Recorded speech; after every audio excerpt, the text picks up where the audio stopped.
Hello and a very warm welcome. You're watching Game On with me, Kabir Naqvi, from our studios here in the National Capital Region, where the heart of sports beats loud. From the cricket pitch to the football field, we've got all the latest action covered. Gautam Gambhir stands up for Virat Kohli, hitting back at the critics. Can Kohli silence the naysayers? Plus, a thrilling twist in women's T20 as India looks to Pakistan for a helping hand. And of course, don't miss the pulse-pounding drama from UEFA Nations League and FIFA World Cup qualifiers. We've got it all. Let's get right into it. It is Game On. First up, India head coach Gautam Gambhir played down concerns about long wait for a test century from Virat Kohli. The former India opener insisted that the star batter remains as hungry for runs as he was when he made his debut and should not be judged after every match. As India assembled in Bengaluru for the first test against New Zealand from Wednesday onwards, Gautam Gambhir, who has closely watched fellow Delhiite Virat Kohli coming up the ranks to dominate the world cricket, sounded confident about Kohli striking big soon in white flannels. Kohli has made only 150, a 76 against South Africa at Centurion in December 2023 in his last 8 innings. Kohli's form is crucial for India against New Zealand in a 3-test rubber and the upcoming 5-match series against Australia next month. Gambhir is confident that Kohli will come very good very soon. The coach said, and I quote, "See, my thoughts about Virat have always been very clear that he is a world-class cricketer. He has performed for such a long period of time. He is as hungry as when he made his debut. To now, his hunger is always there. That hunger is what makes him a world-class cricketer. I'm sure that he will be hungry to get runs in this series and probably moving forward to Australia as well." Gautam Gambhir went on to add that Kohli, once he gets into those run-scoring phases, is remarkably consistent. So I'm sure that he will be looking for these 3 test matches in the series and then to Australia. You don't keep judging people after every game, is what Gautam Gambhir said. If you keep judging people after every game, that's not fair on them. It's a sport and people are bound to fail. But more importantly, I think if we can get the results, if people are doing what is needed of them to get the results in our favor, that is absolutely fine. Now, Virat Kohli scored just 99 runs in 4 innings against Bangladesh, where Men in Blue registered a dominating 2-0 win against Najmul Hossain Shanto-led side. Moving on, India, trying to win their maiden women's T20 World Cup title, find themselves in trouble a little bit after succumbing to a 9-run defeat against defending champions Australia in Sharjah today. A win over in a strong position to reach the semi-finals. However, following yesterday's defeat, India will have to wait for the outcome of the New Zealand versus Pakistan match later today and hope that Pakistan do them a favour by defeating New Zealand. Australia cruised to the last 4 stage from Group A, winning all of their 4 league games. India's defeat in the Group A diminished their chances of qualifying for the semi-finals. They will now have to wait, like I mentioned, for the outcome of the New Zealand-Pakistan match today. A win for New Zealand will knock India out of the race for the Final 4. India can, however, make it to the semi-finals on better net run rate if Pakistan upset New Zealand. Chasing 152 for a win, India ended at 142 for 9 as captain Harmanpreet Kaur, the top scorer with 54, not out off of 47 balls. Of course, Deepti Sharma and Shefali Verma also chipped in with 29 and 20 runs respectively. And opting to bat first, Australia would restrict to 151 for 8 with opener Grace Harris, top scorer again with 40 runs off of 41 balls. Stand-in captain Talia McGrath and Elise Perry chipped in with 32 runs each. For India, Renuka Singh and Deepti Sharma took 2 wickets apiece, whilst Pooja Vastrakar and Radha Yadav and Shriyanka Patil got 1 wicket each. All eyes on today's game on Pakistan versus New Zealand. Meanwhile, Indian captain Harmanpreet Kaur, rude failing to capitalize on those loose balls during her 63-run stand with Deepti Sharma for the 4th wicket, as the women in blue suffered that 9-run loss to Australia in that must-win crucial T20 World Cup match. Chasing 152 for a win, India huffed and they puffed and eventually stumbled to 142 for 9 in all of the 20 overs. Harmanpreet felt India were in with a chance to beat Australia, but they missed opportunities. She said, and I quote, take a look at this, "The only thing is, when Deepti and I were batting, that time we were not able to utilize a few loose balls. We could have controlled the boundaries. I think we were still in the game. But then again, as we know their experience, they know how to win games like that. We have to learn from." Harmanpreet admitted Australia gave India no freebies, while her side were inferior in fielding. Harmanpreet hoped that India would get a chance to play in the semi-finals, but added that the best 4 teams will eventually qualify. She went on to say, and I quote, "I think the difference between Australia and us is their fielding. They didn't give us easy runs. We knew this was a difficult tournament. Whatever was in our hands, we were trying to do that, but that is something which is not in our control. If we get the opportunity to play another game, that'll be great. But otherwise, whoever deserves to be there, that team will definitely be there."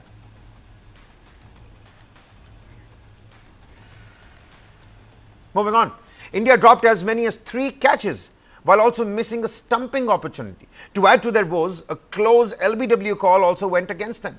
In a bid to control their own destiny, the Indian team delivered a lackluster performance on the field, ultimately resulting in a 9-run loss to defending champions Australia in their must-win game on Sunday.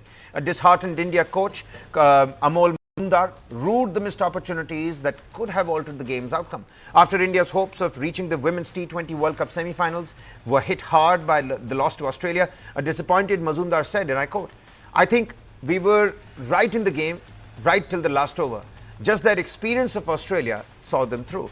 Just a little disappointing with the loss, and I feel we fielded pretty well. But yeah, a couple of chances could have been, we could have taken those chances, and then the things could have been different. Maybe 10 to 15 runs less, even the last over of the Australian innings. But at that time, I would like to say that we put in our best effort forward in this game."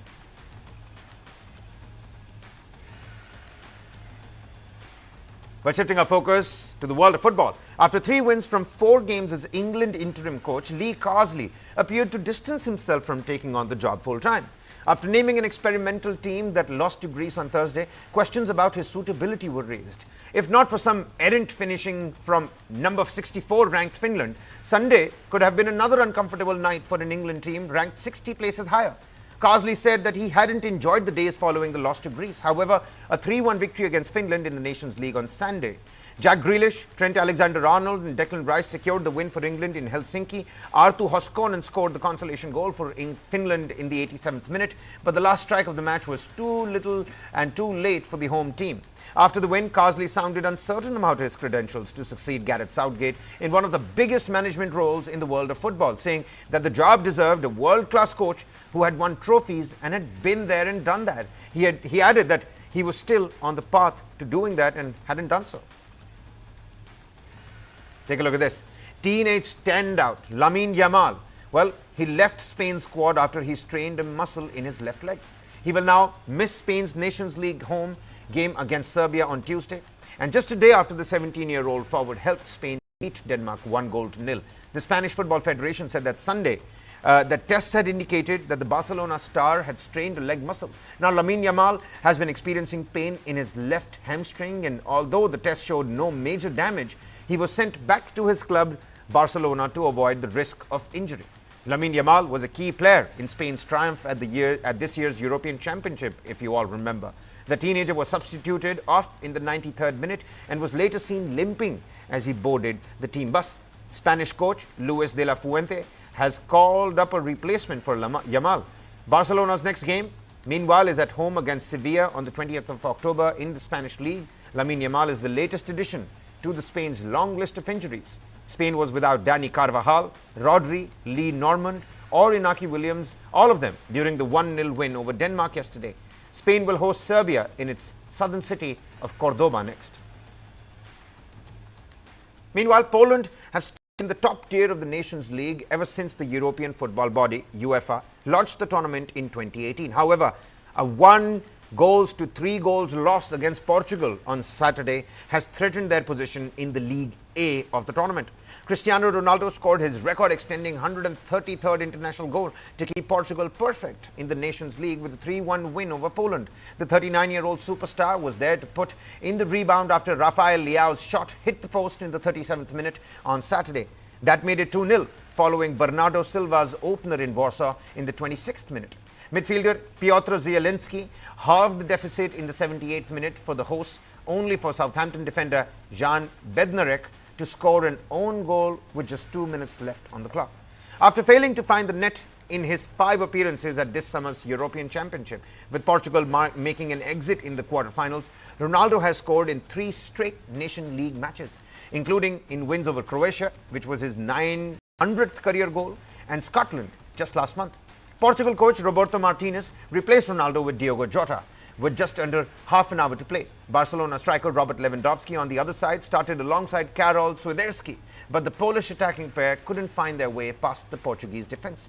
Portugal lead Group A1 with 9 points from 3 games. That's a complete perfect score. Second place Croatia have 6 points after they bounced back to beat Scotland 2-1 in Zagreb, with the visitors' second half stoppage time equalizer being ruled out by virtual assistant referee. Poland have 3 points and Scotland are blank at the moment in Group A1 of the UEFA Nations League. Moving on. French coach Didier Deschamps said that his side were bracing for an especially intense encounter when they face Belgium in the Nations League Group A2 clash today. The Belgians are aiming for their first competitive victory over their neighbours in 43 years, having last beaten France in a World Cup qualifier in 1981. Since then, Belgium have 2 victories over France in friendlies, the most recent in 2015 when they won 4-3 away to France. The Belgians are just 3 points adrift of group leaders Italy and 2 behind second place France at the midway point, with the top 2 finish essential to secure a spot in the quarterfinals. A home loss to France coupled with an expected Italian victory over Israel could all but dash their hopes of advancing to the knockout stages with 2 rounds left to play.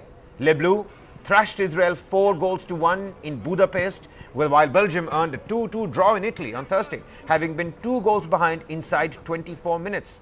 Belgium are without midfielder Kevin De Bruyne and forward Romelu Lukaku for the France game after they asked not to be considered for this international window.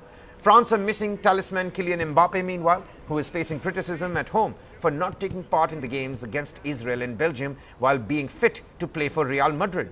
Mbappe's Real teammate Aurelien Tchouameni will retain the French captaincy after taking the armband in his absence. We always meet at one point or another. Besides, it's not in the pool matches, it's more in the decisive matches. So, based on the results that we have obtained, there is always a rivalry because we are boarding countries. I don't think there is animosity since the players know each other. There are some who play in the same clubs too, but there is a rivalry that is rather healthy. Based on the game that we played in Lyon, we have to be brave, like we were in the first, I think, 30 minutes there. In situations or in phases when you have this kind of advantage, we have to use it. Against this team, it's like this. If you don't get many chances, if you have, in the first half we had 3, 4, you have to score at least one goal. So that it's important sometimes also to be 1-0 leading and not 0-1 behind, because the game sometimes can be easier with this feeling. Full stadium, we need our supporters for sure. Well, we're talking about football, we've got to talk about Lionel Messi as well. Inter Miami star Messi and the rest of the Argentina squad gathered at the Argentine Football Association facilities to train ahead of the next World Cup qualifier, which will be played on Wednesday against Bolivia. The Argentine players jogged around the field and engaged in a series of passing combinations and drills and dribbling drills under the watchful eye of coach Lionel Scaloni. The reigning World Cup champions will face Bolivia midway through the qualification campaign on Wednesday. Bolivia will visit Argentina after clinching a 1-0 win against Colombia, let's not forget, while Argentina come into the match following a draw with Venezuela in their latest qualifier. Argentina currently led the South American CONMEBOL qualifier standings. Alexis McAllister could be in the starting 11 for Argentina for the Wednesday's game. McAllister missed Argentina's 1-1 draw against Venezuela due to injury, but he is doing much better and stands a good chance of being picked for the starting 11 against Bolivia. The Argentine national team staff will evaluate him more during the training session that's supposed to take place later today. Well, a quick update from the world of tennis. Former world number 1 Novak Djokovic will take plenty of positives from his performance at the Shanghai Masters despite his defeat by Jannik Sinner on Sunday, as the Serb rediscovered his form after the disappointing United States Open campaign.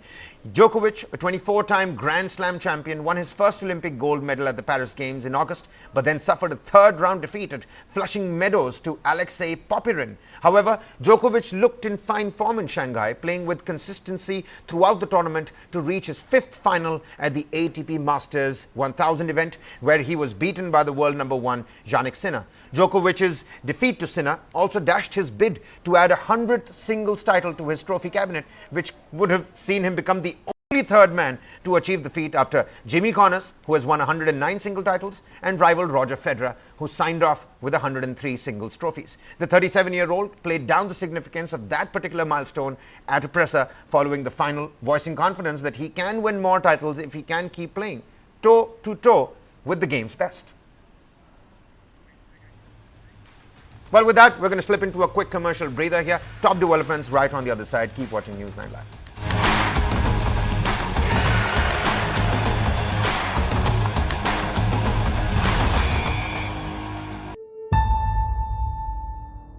Hello guys, welcome to my show. It's a beautiful day to be out on the streets here. I am Sriya Kundu. And well, I am your guide for anything and everything. And today we're out on this adventure to check out these different places. Where do I get that trendy outfit? Or what's the most suited skincare product for myself? Well, my curiosity knows no bounds, and with that, I will take you to these different places, gain knowledge about it, and bring you all the information about it so that you can strike them off your list next. So let's go on this adventure together, because you love it, you list it, here with me. Sorry. So I am a journalist by profession and a content creator by passion. And one of the daily struggles I face is what to wear, what new looks can I try? So today I'm a woman on a mission going out to check out some new looks that's trending in the market. Let's go. Well, so this is a store I've come across. It's a showroom that I've come across on social media. Let's quickly take a look as to what looks they have to offer us. So, I was thinking after checking these outfits out that why don't we try and go for two looks in one attire? Hi, how can I help you? Hi, come say hi. Hi guys, I'm Akriti from the brand Ashen. Hi Akriti. So, well, I'm going through a bit of a crisis. So I saw your collection and I think you can help me out with this problem. I'm often on air in the morning, and then sometimes I have to attend events at the evening, and on the same evening where I have no time to change. So I'm going for one attire, two looks. What do you have for me? So something that really comes in the role is a semi-formal outfit. Okay? A semi-formal outfit is actually a blend of a casual and a formal one. And it is something you can wear it for a morning meeting, seminar, and yet to a after party or a dinner with family or friends. I think you'd be the best person to help me out with some tips as to what is trending right now. Absolutely. Come have a seat. Let's do it. So the 5 trending look in semi-formals firstly would be a monochromatic look, in which one monochrome blazer set or a coordinated set, which gives a very sleek and yet a very elongated look. The second semi-formal outfit is a embroidered